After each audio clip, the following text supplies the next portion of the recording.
So good afternoon, everyone. Can everyone hear me okay? We're still good? Okay. Thank you so much for joining us today for our peer connections on DIY project or accessible DIY projects. I would like to begin by acknowledging that we live and work on the traditional territories of many Indigenous nations across Turtle Island. While we meet today on a virtual platform, we must recognize the importance of the land and our treaty agreements. We acknowledge the ancestral and unceded territories of all Inuit, Métis, and First Nations peoples. As our Spinal Cord Injury Ontario community encompasses many geographies, we ask that everyone take a few moments of their day to find out which unceded or treaty territories you may live and work on. You can use the link www.native-land.ca to learn more. So my name is Julie. I am a peer program coordinator for Spinal Cord Injury Ontario. My behind-the-scenes coworker is Jess Bree. She is also, she does dual roles in our organization, and she is in our Toronto area. So just a few rules of engagement before we start. We are going to keep everybody on mute throughout the presentation just to cut back on background noise. We are more than happy to answer any questions that you may have by either using the raise hand feature. We're going to monitor the chat box throughout as well. So if you prefer to type your question in the chat box, that's fine also. So we've got a great presentation today. We've got three individuals with lived experience that have taken videos of different DIY projects that they have done to make their life easier. So I'm going to let the three of them introduce themselves. We'll play the video, and then you're more than, or we welcome any questions you have about the video. Then we'll play the next video, they can talk about it, and so on. So we are going to have Nancy first. Okay, hi everyone. My name is Nancy, and I sustained my spinal cord injury in 2003, which was 21 years ago, and my injury level is T12, L1, and L2 incomplete. And over the years, I have gathered or collected a lot of wisdoms in terms of living well with a disability with a spinal cord injury. And in this video, actually I have created a few videos on my DIY projects, but the first two videos I'm going to show are the ones I think can be applied to everyone, and they are very easy to learn, and I hope that it will be a help for people. And so I'm going to share my screen. I think I need to have the co-host to share my video. Okay. All right. So the first video is about making own wheelchair cushion by using a t-shirt.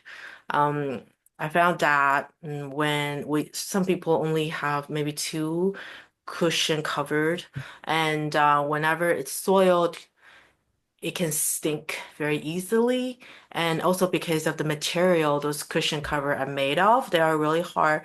It takes a while to dry up. And so I have come up with a hack where we can produce our own cushion cover.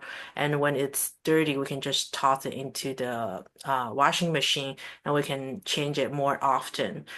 So here are my here's my video. And if you have any questions, we can discuss later. It's only 2 minutes long.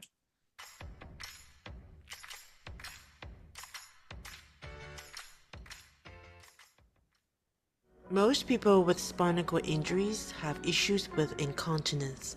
When our cushion is soaked and doesn't get washed in time, it tends to smell.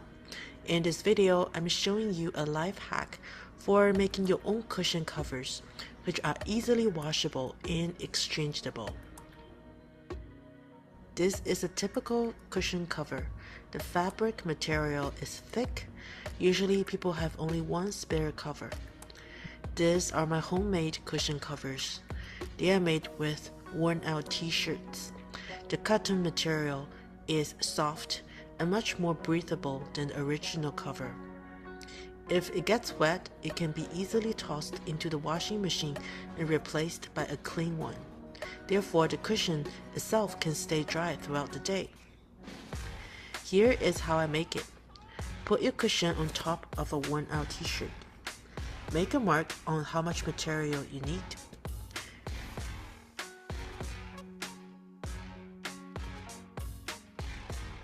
Cut it across. And sew the opening close. As to the other end, you can make use of the laces from a used mask. Or if your hands are not able to tie knots, you can use buttons. Of course, for aesthetic reasons, this homemade cushion cover can go outdoors with you. It's only suitable to use it when you are at home. I hope you will find this video helpful. Thanks for watching. Okay, that's it for the first video. By the way, they are available on our Quadri TV YouTube channel for you if you want to rewatch it. Is there any discussions or any questions? And Nancy, I think it's a great idea. I've also used pillow covers for mine. So it's a little bit easier. You don't have to sew one end off. That's true. Yeah, pillow works well too, pillow cover. Yeah, that's even smarter. Okay, all right. So thank you, Alec. The next video I'm gonna show it's how to clean our front caster, and this is something that can you see my screen? Okay, this is something that usually people only do that during a wheelchair maintenance service, but we should probably do it more often ourselves. And I try to watch some of the videos where people do it themselves by taking apart the caster and then put it back on, and that was turned out to be very challenging. So I've learned kind of figure out another way to do that. Let's watch the video. This month, my colleagues challenged me to do a video on cleaning my front casters. I have never done that before. I did my research on YouTube, and those well-built manly handymen made it seem easy. I thought maybe I could do it too. It's nice to learn anyway because cleaning the casters regularly is important. It will make pushing the wheelchair and controlling the directions it's going much easier. The first obstacle I encountered was loosening the screws with the right tool. After a long attempt, I was only able to take down one of the 4 screws. There was damage to this screw which made it impossible to turn it. I thought at that moment my game was over, but what if I could just clean the casters without taking them apart? Therefore, my choice of tool switched to a tweezer. The process was not bada bing bada boom like how other YouTubers had shown. It required some patience. But it was easier for a not so handy person as I would not have to figure out how to take things apart and put them back together without missing any parts. Another thing that makes my method different is I'm wearing gloves. Yes, just saying, those boogers have been there since the peak of COVID season.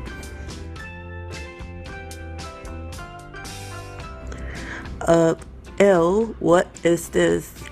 A mummified worm? Or is it plant-based?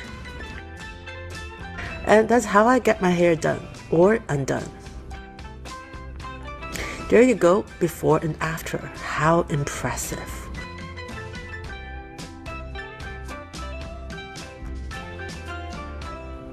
Here are some additional tips. Some people use a lighter to torch the tangled hair. This method is a bad idea as it will cause parts of the casters to melt. And secondly, spraying WD-40 helps unseize the wheels, but only for a very short turn. It will likely degrade and form sludge fairly rapidly. And lastly, it's recommended that we should wipe our wheelchairs once a month, looking for any loose screws, and it's also the time to clean our casters. Thank you for watching this video. I hope you find it helpful. Okay, so this is the second video. If there's any discussions or any contributions to the topic, are very welcomed. How do you clean your caster, Alec? I take it apart, I must admit. Oh, you're taking them apart. Okay. I take them apart because usually you have to I degrease the bearing at the same time to make the bearings last longer. So by taking it apart, I can do the greasing as well. Usually I send that to my vendor. Yeah. Mhm. All right. Hey, Oda, will you tell your story of the lighter, your experience with the lighter? Oh yes. So I was in a hurry one day because I had a train to catch to London. I was actually filming something for SCIO as part of Underestimated, and I asked someone to clean my casters for me, like clean the wheelchair, which also involved cleaning the casters. And apparently, one of the things that they did to clean it was to torch the hair on the casters to clean it quicker. And apparently worked, but at the same time, it warped, like Nancy said in her video, it warped a lot of the plastic and the bearings. So it was really difficult to move during the weekend, and also during my train ride. It did not smell very good, and that's not a. It's it was like it's biological warfare, you know. It was terrible in a closed environment, and I was wondering what it was. I was offended. I was like, "What is this terrible smell?" Oh no, it's my wheelchair. But yeah, you live and learn, right? I've also done the WD-40 thing. I used to spray it all the time, and I would wonder why my casters would seize so quickly. So yeah, you live and learn. Yeah, there's tips we learned from Oda. Like he contributed to content, so thank you. Yeah. Alec, how did you learn to take yours apart? It's just natural, I guess. I grew up on a farm, so you just learn to take stuff apart and you get interested in that. So yeah, I just like I say, it's fairly common. So I live in a small rural community and have all my life. So it's, I don't really have an option of going to a vendor and getting them to maintain a wheelchair. So the other thing I do is I always have a spare wheelchair. I always save my last one and keep it in good shape so that if something breaks, I'm never without a wheelchair. So that's an important hack too, is keep a spare wheelchair and keep it in good shape. Great. Thank you. How often do you take your casters apart to clean them?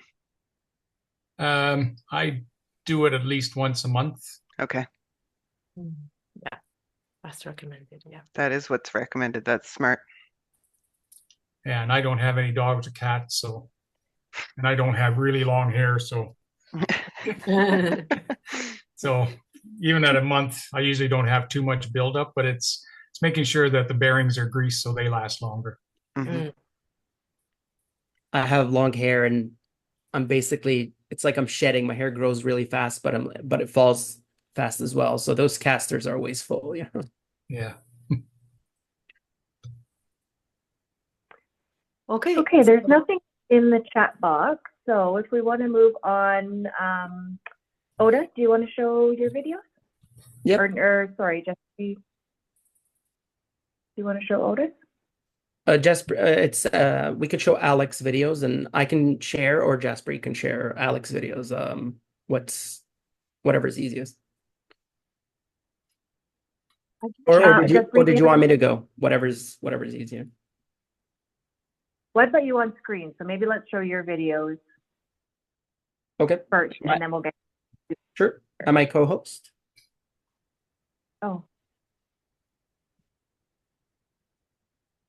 You are. No. Now you are. You just want to introduce yourself, Oda, as well? Yep. Okay. Hi, everybody. My name is Oda. I work for SCIO as Information Resource Specialist. I'm also one half of the Core-Tree TV team, where we make YouTube videos. I've had a spinal cord injury since New Year's Eve of '99. I'm a C6 quadriplegic. However, I have hand control, so I've also been called a paraplegic. But yeah, so Yeah, that's a little bit about me. I enjoy biking. I enjoy music, jazz, blues, things like that. I also DIY means a lot to me because I live in the city and this is where I want to live, but I've been in places like Alec that are rural or where I couldn't ask for help or for maintenance and things like that. So DIY is important. Um, for a long time, I could do my casters. I could bend and flip my chair, but as I got older, I had to deal with more medical things like dizziness, and things like that, which made it, which I'm kind of experiencing right now. If I'm shifting around a lot, that's why. But yeah, so that kind of thing makes it hard to do my own maintenance for my wheelchair.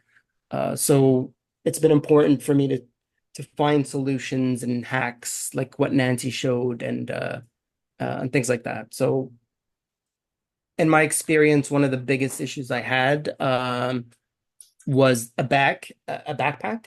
I've had issues where people push my wheelchair without asking, and ever since I was in high school, and that always bothered me, especially as an adult. Sometimes, but people are well-meaning, but that does happen. So as a result, I opted to get my wheelchairs without the push handles at the back, and the push handles make it easy to swing your backpack around. And I didn't realize that until I ordered the wheelchair without it, and then I went to swing my backpack and I realized, oh no, this is not comfortable at all. Now that it's touching my back, I have to put it over the back seat and it's touching my back. For me, it bothered me. Um, sorry, I lost share screen privileges. I was about to share. Um, Oh, there it is again. Okay. oh, you got it. Okay. Yep.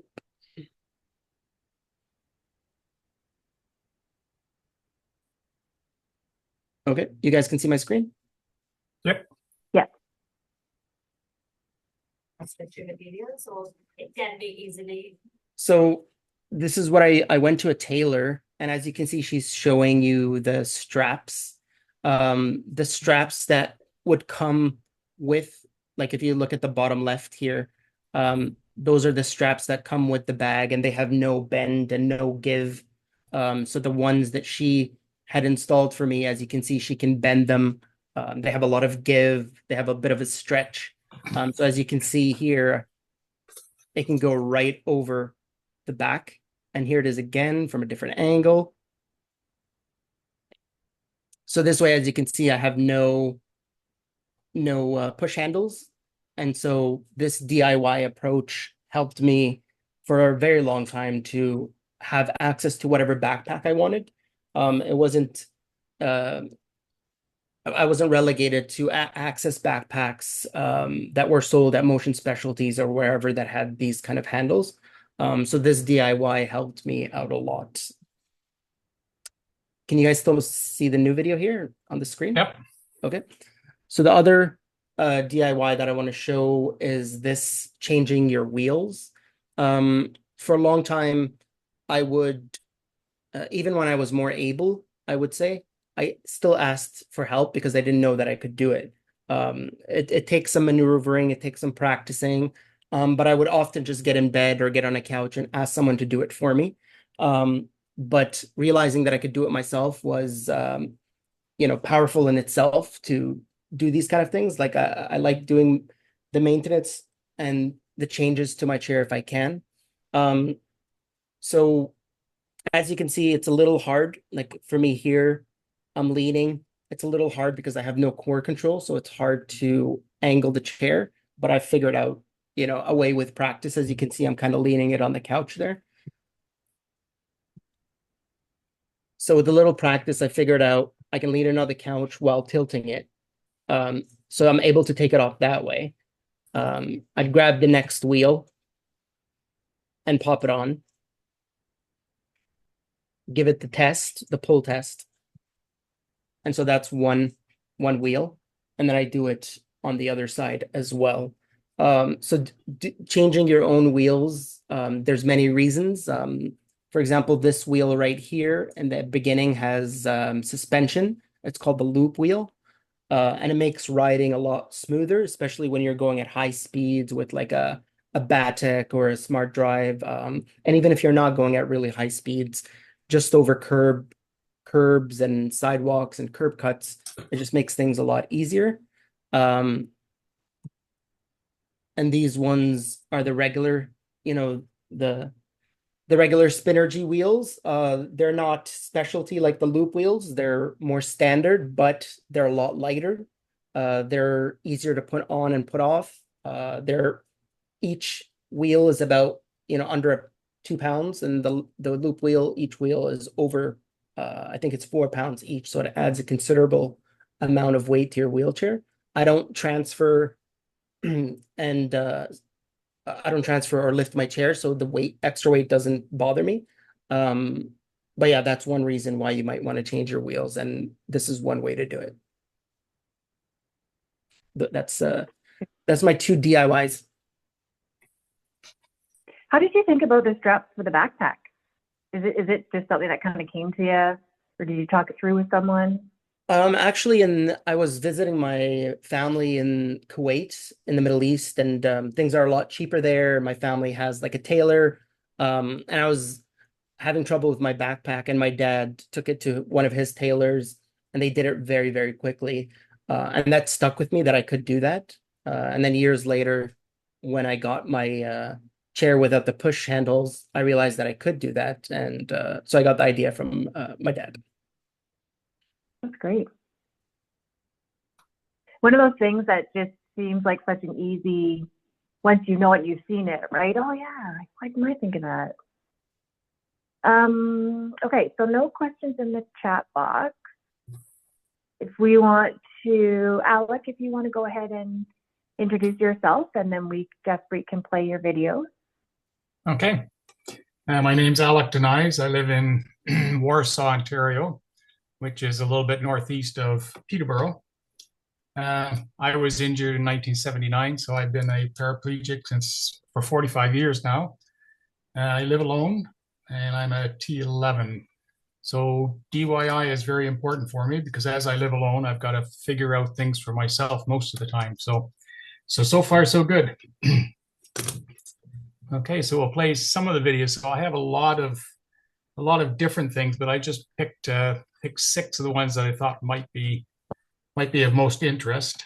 While we're waiting for the video, the one that I developed just recently is I do a lot of peer support, and I'm very much into sports. So I like to get people out to do cross-country skiing on a sledge, or to play hockey, or not even to play hockey, just to skate on a sled, or to do hand cycling. All of those involve transferring from your wheelchair down to a level of about 8 to 12 inches from the ground. So what I developed was I just use a scissor jack from a car. Actually, this is from an RV. It has a 24-inch lift. I put a base on the bottom. I put a seat on the top. And then I use a drill instead of a hand crank. So just a regular cordless drill. And it lifts and raises the seat. Could be very quickly. I usually have to put it on low power, so you're not going so quickly, but it's very easy. You just bring it up to the level of your wheelchair, transfer across onto the seat, and then you just bring it down to the level of the hand cycle. You're getting into hand cycle and transfer there. And then when you're getting back into your chair, you do the same thing. So right now I've built 2 of those because I've just done this in the last month, and I have a friend that's using it now all the time for canoeing and kayaking. So he really likes to get on the water, and this is something he hasn't done. So he's really enjoying it. He's doing it 3 or 4 times a week now. So using this, and before that, he said he would try to get friends to help, but it was usually 2 or 3 people that had to help. And, they're tripping over his wheelchair or knocking his wheelchair back or knocking the kayak out of the way. So it was very, very clumsy to try to get in that small space. So that's worked very well. Like I say, you can buy these. I bought at a Canadian Tire. It's about $50 for the 24-inch jack for the lift, and within an hour you can build the base for it and the seat, bolt it on, and you're good to go. So that's one of the things that I don't have on display in the video, but it's proven to be very useful for a lot of people. I bet. That's so cool. It would be great to, that would be a great thing to show and to share. I mean, you have to have a certain amount of mechanical wherewithal to do that, but making a level transfer possible, it would be that's a huge benefit. Yeah. And I think there's other benefits too. If somebody wanted to transfer into a car, for instance, you could just put the jack on a bench that's the same level as your wheelchair and then transfer onto that and then go up to 24 inches or whatever you need to go to your car seat, right? So it could also be used for going up into a higher area than just going down. Okay, so we show some of the videos. Yes, I'm Yeah. going to add to that. I'm going to say I did see that in person. It's brilliant. And if we could get that in video form, I'm sure lots of people would love seeing it, because it is very easy to do if you can purchase if you know what to purchase, and if you're I do really love it. I think it would make higher transfers and lower transfers so much easier. We went to the water skiing here, and I had to be lifted into the water ski as many other people. And I saw the jack thing after the fact. And I was like, oh, this would have worked out really well for the water ski, because it would have made me more independent to transfer by myself without sort of having people that I don't know lifting me. So just wanted to throw that in there. And then Alec, do you have an order you want me to play the videos in, or should I just play one and you'll chat about it maybe? Just play it and I'll talk about it. Yeah. Okay.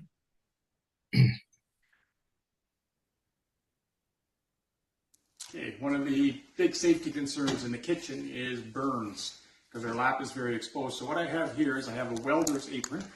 So it's pure leather, nice thick leather. So I wear this when I'm cooking most of the time. Just put the leather on. What it does is both waterproof and heat proof. So if you're pulling something off the stove and you want to carry it, so I can put it on my lap for short periods of time, it won't burn. And if it does spill, it's waterproof, so I'm not going to burn my lap. Okay, so this, because I do all my own cooking and that, and I have had some experience with some close calls and getting really bad burns on my lap when you're pulling something off the stove. A welder's apron you can get at Canadian Tire, Princess Auto. They're about $45 each, but they're fantastic because they are heat resistant and also flame. They're not going to burn, and they are water resistant. So by using this, it's a really good safety item to have in the kitchen.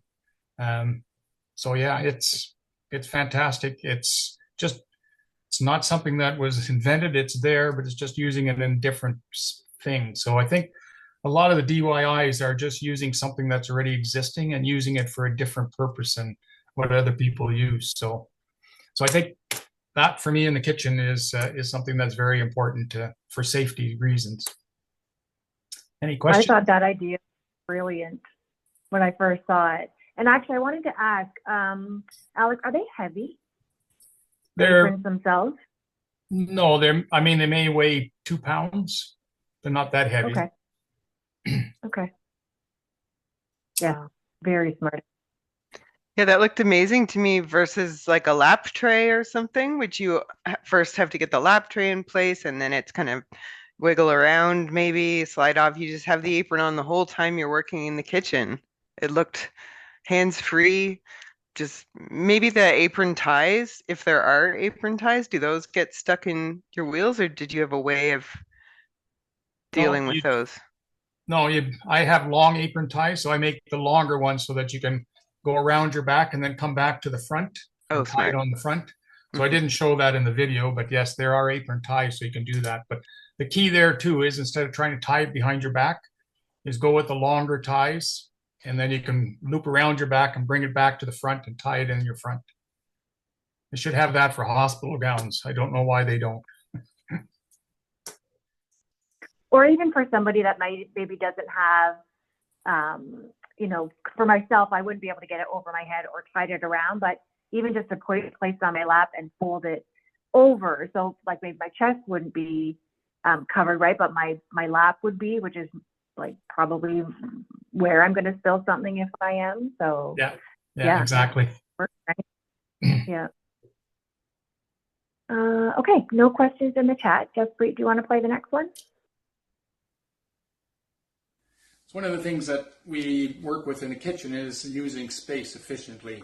A lot of things are just too high to reach. So one of the solutions, I mean, you can buy one of these expensive pull-down shelves that you have, but they're $800 to $1,000.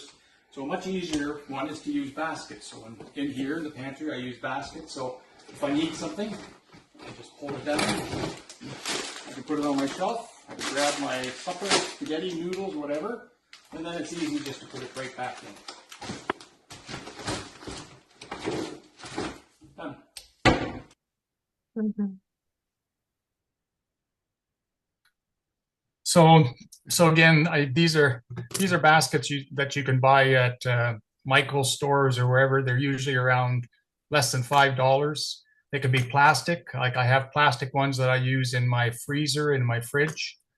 And for this one, I use wicker baskets, but it does make, even on my cupboards, in the kitchen cupboards above the sink and above the counter, I can reach stuff that's right at the very front, but I can't reach anything in the back. So what this does is makes the entire cupboard shelf accessible, because I can just reach up, pull it down, put it on my lap, grab out what I want, and put it back. Plus, it helps in organizing. Much easier to find stuff. So I use those baskets a lot. I have them all over the house and use them for just about everything. Keep it organized and to be able to reach it fairly easily. Okay.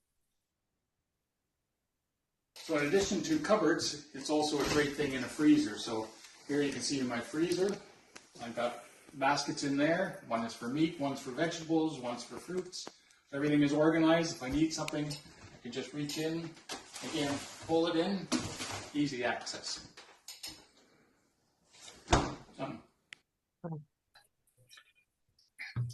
Okay, so that's just more of the same. And what I didn't show there is I actually buy baskets that are color coordinated, so I know that in the freezer I keep my vegetables in one color, my meat in another color, fruit in a different color. So again, it just makes life a lot easier. I know I don't have to look around, pull down 3 or 4 baskets to find out, where did I put those pork chops?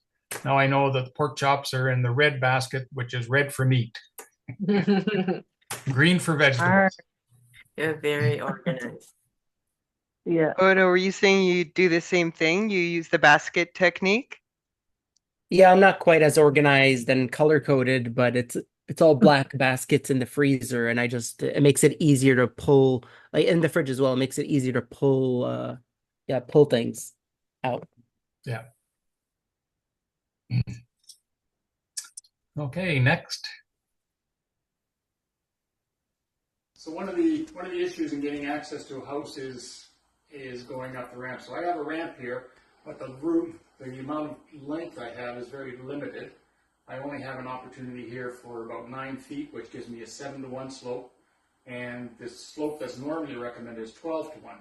So if it's a little steep, what I've done here is I've taken a fairly cheap winch from an ATV, all-terrain vehicle. You can buy these at Canadian Tire for less than $100. And I've hooked it up, and to get the length on it, I've just taken an old extension cord and put the remote on there. So to use it,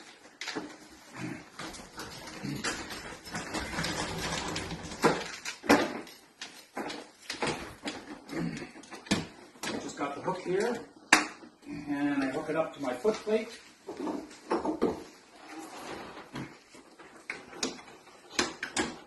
There, it's hooked up, and then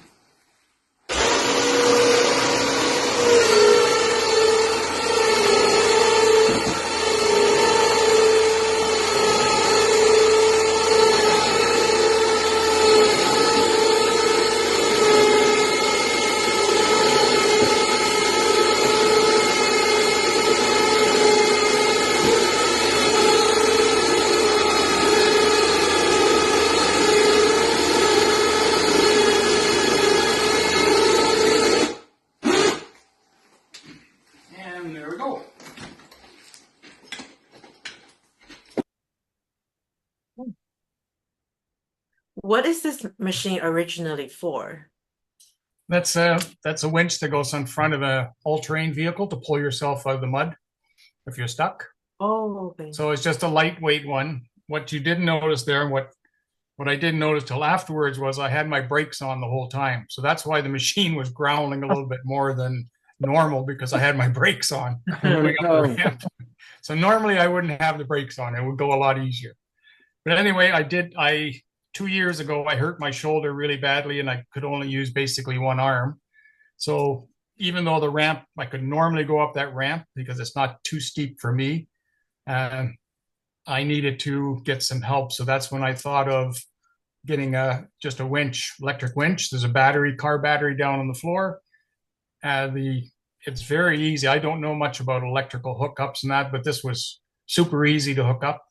I just needed to extend the cord on it so that I could go all the way down to the bottom of the ramp. So that's why I had an extension cord, just wired it in to the control, and it works.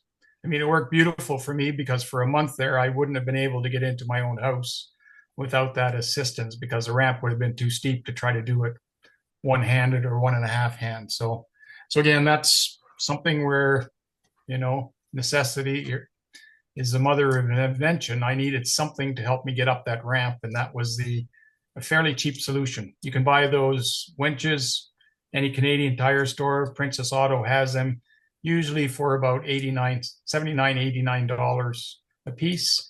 It really comes in handy too, because quite often with your ramp, you're limited by how much space you have. So it's quite often trying to get out to 12-to-1 slope like that is about a 2-foot rise. So I would have to have 24 feet of ramp. I only have room for 9 feet there. So it does help in that case too. So if you're limited by how much space you have for a ramp, then you can use some assist like that to help you. So I find it very useful, and it's like a very cheap solution. I don't have to use it now, but if I ever need it again, I have that there. So. Hey, Alec, I had a quick question, and it's okay if you don't want to answer it. But I asked because I wonder if you came up with something ingenious, or if you just had a Hoyer lift or something like during that time when your shoulder was injured. How did you deal with transfers? Well, I fell onto the bed. That's how I transferred onto the bed. Yeet, as the kids say. So I had the use of one arm, and I had a little bit of use with my broken shoulder. So I could use a little bit, but it was for the first 2 weeks. My brothers and sisters came in to help, because I couldn't get a lot of the things I couldn't do myself because of that. So they came. Like my sisters would take turns coming, and then my brother would come. And after about 2 weeks, I was able to manage myself. And then after my sisters verified it, I was able to go on my own again. So it was a difficult period for sure, for the first 2 weeks specifically. But things like this, and then I'll show you one of the things too for transferring into the car. I think that's on the next video. I'll show you that. So that's something else I developed during this time. So we can show I the ask, next. before you go to the car, do you use that winch to get yourself up the ramp when you've got groceries and stuff like that? Or how do you do this steep ramp when you have parcels that you want to take into the house? Oh, what I do is I put the parcels at the top of the ramp. Oh, smart. And then I get to the top of the ramp and then pick up the parcels. Yeah. Oh, yeah, that's obvious. You have advice for people who with bad shoulders or arms, how do you maintain your shoulder health? Or you've got to do exercises. So go to a physiotherapist, get a set of exercises that are going to help you specifically for whatever issue you have, and then do those religiously. I do shoulder exercises every morning, because it's so important to keep your shoulders healthy. Thank you. Okay, next. So when you're deciding on a vehicle, a van is really nice. As you can see, I've got my hand cycle inside the van. Can't do that with a normal car, but it's challenging because the transfer is much more challenging because not only do you have to go up to the seat, but you've also got to cover this distance. So one of the easiest ways to deal with that is I just built this little, what I call a step seat. So it's just something that hooks on to the front post. This goes in between the two, and it sits on there. So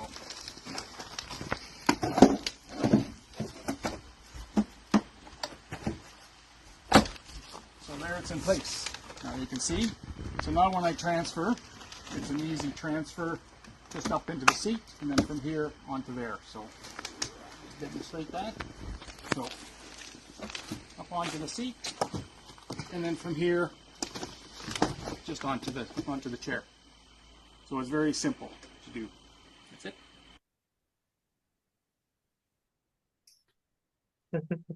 Okay, so this again is something that I developed when I had that shoulder problem because I wasn't able to do the long transfer. The van is great for a paraplegic like myself who likes to do lots of sports. So I'm always throwing my hand cycle or my skating sled or my cross-country ski sled. I'm always throwing something into the back of the van so that I can go out myself and do that. So a van is great, but if a van is harder to transfer into, but not so much because it's higher, I mean, that's fine, but it's because you're farther away from the seat is in more. So you've got to transfer that probably 18 inches, 2 feet to go from where your wheelchair is going across to the seat. So you've got to go across and up at the same time. So that makes it much more difficult for a lot of people. But this step stool, the idea came to me, actually, I had this idea before for a friend of mine who we travel together quite often, and he couldn't transfer into my van.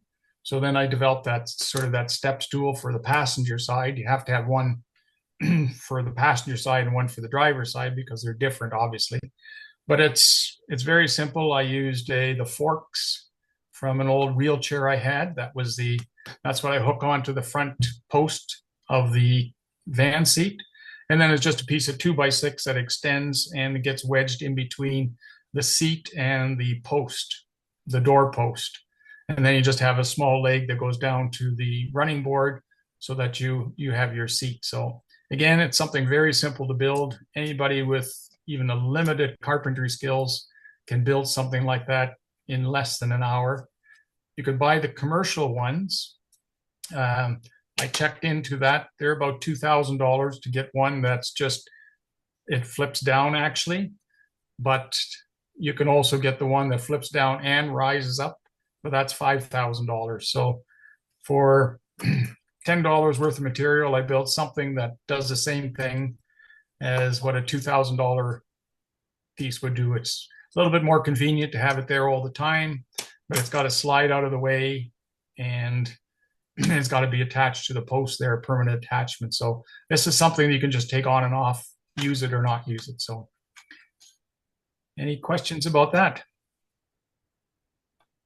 Yeah, I went to another level. I'm embarrassed. Yeah. You're so awesome, yeah. There's just a comment in the chat box I want to read. So clever. I am a new partial quad, still learning of the trade to make life easier. I much appreciate you are sharing. Oh, thank you. Yeah, Alec, it would be really, this might seem basic, but when we post the step seat video on our YouTube channel, it would be great to include the dimensions. Now, it wouldn't be the same for everybody's van, but though what you just mentioned, it's the old fork from a wheelchair that's about this size, and it goes here. Just because I looked at it and I couldn't tell. I have no mechanical skills, and I couldn't tell what you'd used to build it. All I could tell is it slid clearly exactly into place. So I'll get your contact info after, and if you can send that to me, I'll include that so somebody else would be able to, hopefully figure it out. Because that's incredible. I've seen the $2,000 and $5,000 like hydraulic mechanical versions, and that's such a barrier for people, the cost. Yeah. Yeah. So, I mean, I could send dimensions, but those dimensions are for my van. Yeah, Because I built one for my friend's van and it was completely different. So, the fork had to be a little bit wider, the U bracket, as you call it. It had to be a little bit wider to fit over the post on his van. sure. And so, yeah, so I could send the dimensions, just roughly dimensions, but just Sure. realize that you're going to have to make it for your own van or your car or whatever. Maybe You just could a use this for a car as well. If you didn't have to transfer up, you could use it for transferring into a car as well if you had a problem with sliding over that distance. Instead of using a transfer board, much easier and safer than a transfer board, I find. maybe like a close-up picture of it from different angles so we can Yeah. And next. So what I've designed is something that makes it easier to put your chair in. So you can see in here I've got a piece of clothesline. I've got 2 pulleys. They're just attached to the hand grips, I guess. And when I get my wheelchair in, I just have to back it up in front. This, I just have a hook on the clothesline. I've got a receiver right there. I hook that in. Now all I have to do is reach over here to the other end of the clothesline, which I have here, and I just pull the wheelchair in.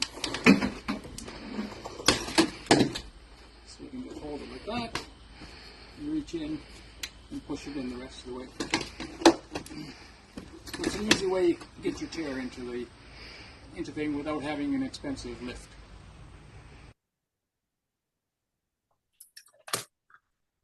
Okay, this again was something that I developed when I had my shoulder problem. And all it is 2 $5 pulleys that are just tied to the to normally where you reach up and help yourself into the van, right? The hand grips there. Just tied to that, a piece of clothesline, hook it onto the back of your chair, and just pull one-handed. You can pull the wheelchair in. I didn't show this, but if you get really good at it, and I did after 3 weeks using it, I could just pull it in without having to do that second step of grabbing it and pulling it in. So if I pulled it in really hard and then slacked off just at the right moment, the chair would just jump right into the van without me having to touch it at all.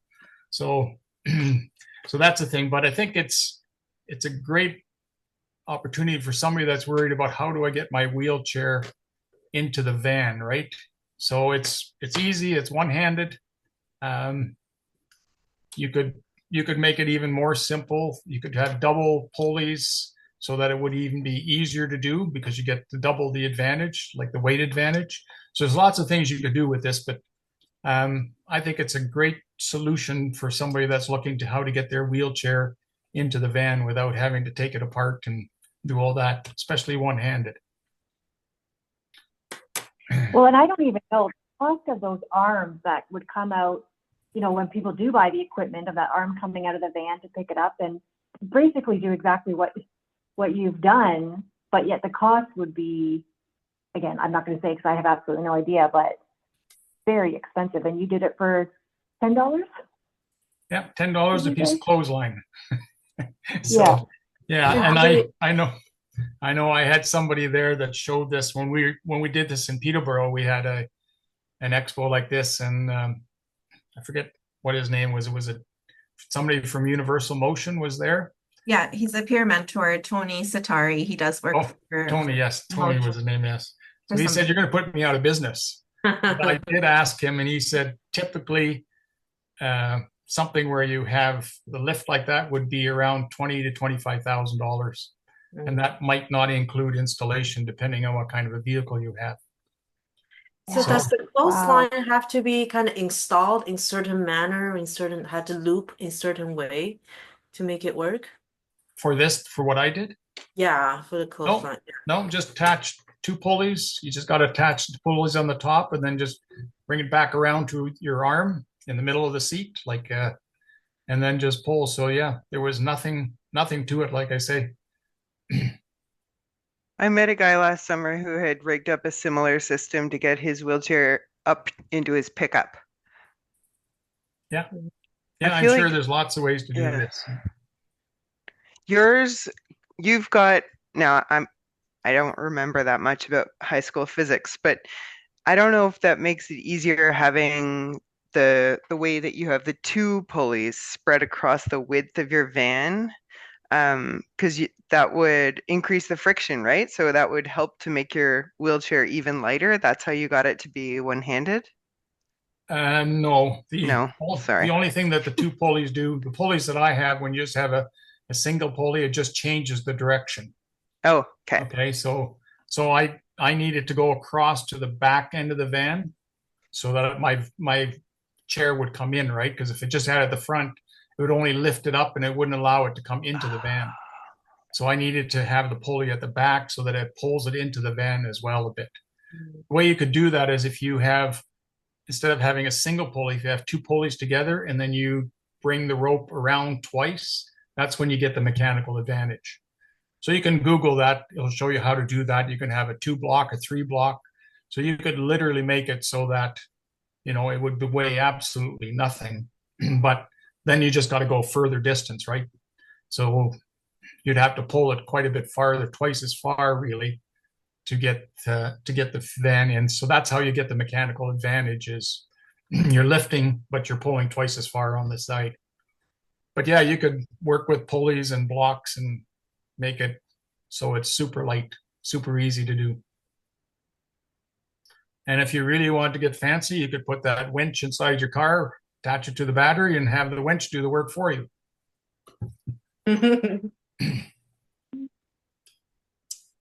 Okay, I think I got one more, maybe two more. One more, and I will play it just now. Okay. Really annoying things about taking time to transfer is that if it's raining hard, you get soaking wet. So you get wet, your chair gets wet and everything. So one of the easy solutions is just take your umbrella. And what I do is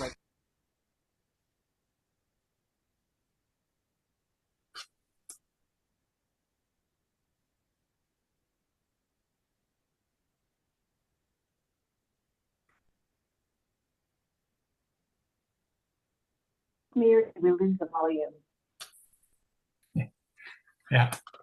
So this is a very simple little thing. It's always annoyed me that you get soaking wet when you're trying to transfer into a car when it's raining hard, because you just can't do it quickly. If you try to do it quickly, you're going to end up on the ground. So so this just came to me. I came there as, you're taking an umbrella. I carry an umbrella. I get to the car, and then what I got to do is take the umbrella down and put it in the car. And then meanwhile, I'm getting soaking wet. So it just came to me. It says, why don't I just hook it up on partially on the door, partially on the roof? And then I have a bungee cord. That's where he didn't show, but I just hook up a bungee cord to pull the umbrella down so that it doesn't blow away, and hook it onto the door latch at the back from the back door, a sliding door. So again, something very simple. To make this thing work is you got to have a fairly big umbrella. The bigger the umbrella you can get, the more space you're going to have to keep out of the rain. But it really does work beautifully because you can take your time. It's pouring rain, you're not going to get wet. And then when you get inside the van, you just take it down and put the umbrella in the back. So I carry that umbrella with me all the time, because even if it's raining fairly hard, I might not have an umbrella with me. But when I get to the car and I have to do the transfer, that's when I want the umbrella, because that's when you're going to get the wettest, when you're sitting there trying to transfer in. Do you have your Okay, so those are, umbrella? Sorry, do you have your umbrellas with you while you are wheeling? Like, do you, yes, I do that. I do that as well. like So you put it between your legs? yeah, I put it between my legs, and then I have a bungee cord that I put from one side of the wheelchair to the other, across my chest, and I put the umbrella handle inside that as well. So then I've got it down on between my legs, and I've also got it attached to my chest so that you can wheel hands free and not get wet. Amazing.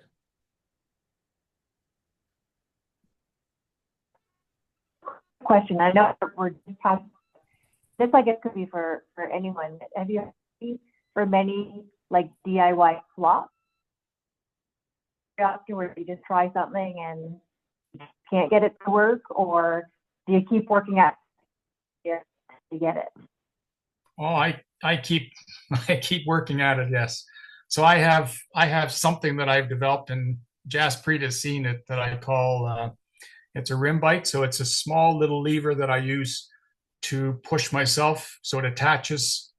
Well, it doesn't attach it. It sort of slides on the rim so that when it's snowing, you know how your rim gets wet or full of snow and your hands get soaking wet and you can't push the chair because you got no thing. So these are two little levers that attach easily onto the rims, and then you just push on the top of the rims with this. So that took me a long time to get that exactly right, but I do have it right now. But so I use it. I find it great when you're driving through snow, so that you don't get your hands wet and so that you have grip on the rim with these. So I didn't show that. It's a little bit more complicated to show, but it does really work well. But something like that took me about 4 years to get, because I did a lot of traveling and went to a lot of meetings, and Ottawa was the worst because I go to Ottawa and our meetings were always in January, February.